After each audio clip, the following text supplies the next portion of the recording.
திண்டுக்கல் மாவட்டம் பழனியில் +2 பொதுத் தேர்வில் மாநில அளவில் முதலிடம் பிடித்த மாணவிக்கு பள்ளியின் ஆசிரியர்கள் உள்ளிட்ட பணியாளர்கள் பட்டாசு வெடித்து உற்சாகத்துடன் வரவேற்றனர். இந்த காட்சிகளை முதலில் பார்ப்போம்.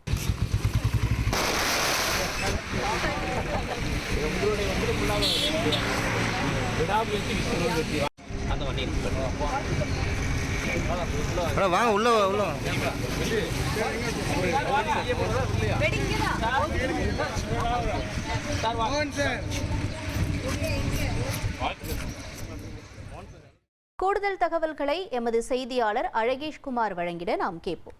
தமிழகத்தில் 12ஆம் வகுப்பு பொதுத் தேர்வு முடிவுகள் இன்று காலை வெளியாகியுள்ளது. அந்த வெளியாகிய சூழ்நிலையில் திண்டுக்கல் மாவட்டம் பழனியில் சண்முக நதி அருகே உள்ள தனியார் பள்ளியில் 600க்கு 599 மதிப்பெண்கள் பெற்ற மாணவி மாநில அளவில் முதலிடம் பிடித்துள்ளார்.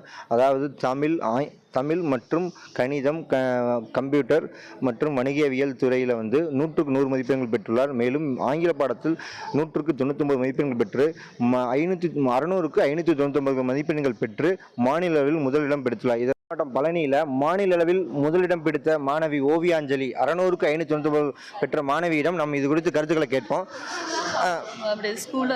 உங்களோட கருத்துக்களை சொல்லுங்க. நீங்க எப்படி இருக்கு, இந்த மூமெண்ட் எப்படி இருக்கு உங்களுக்கு?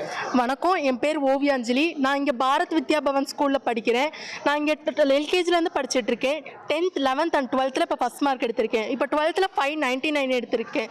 இதுக்கு full and full reasons correspondent sir, principal sir and VP sir ரொம்ப எனக்கு சப்போர்ட் பண்ணார். அதுக்கப்புறம் எல்லா டீச்சர்ஸுமே எனக்கு ரொம்ப சப்போர்ட் பண்ணாங்க. அண்ட் மெயினாக எனக்கு பேரண்ட்ஸ் ரொம்பவுமே ஹெல்ப் பண்ணாங்க.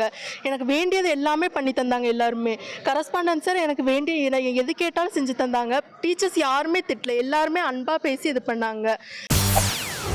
செய்திகளை உடனுக்குடன் தெரிந்து கொள்ள உடனே சப்ஸ்கிரைப் பண்ணுங்க.